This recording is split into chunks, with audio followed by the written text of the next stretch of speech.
Najidat Bashiru, a third-year student reading BSc Textile Design and Technology. I'm actually a Course 7 scholar.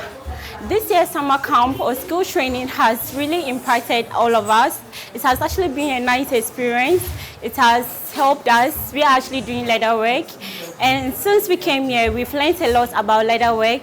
We did sandals and slippers.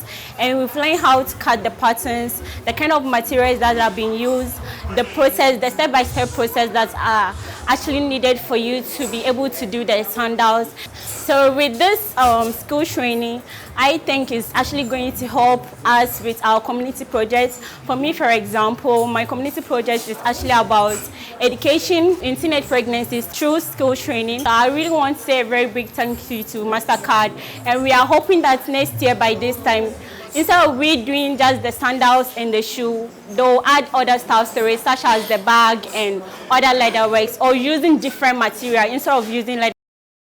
Master Ebenezer Fusubuama, a technician from the Department of Indigenous Arts and Technology, KNUST, under the Faculty of Arts. Scholars were here to be trained for the various processes for shoemaking, or let's say footwear making. So within the duration, they were introduced to sandals making and also slippers making, and the various materials that we use when it comes to this production.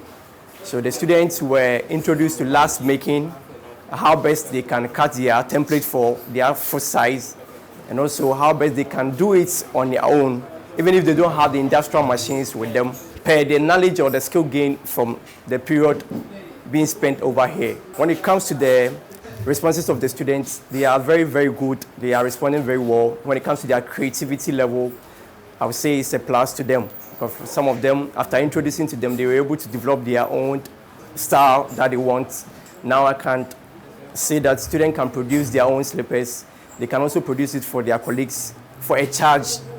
And they can also purchase the material, which is very, very necessary when it comes to footwear production. And I will encourage Mastercard to continue doing such a program. I believe that the students are now capable. They will be able to produce their own footwear without even consulting experts. Thank you to Mastercard for such a wonderful training session for these scholars.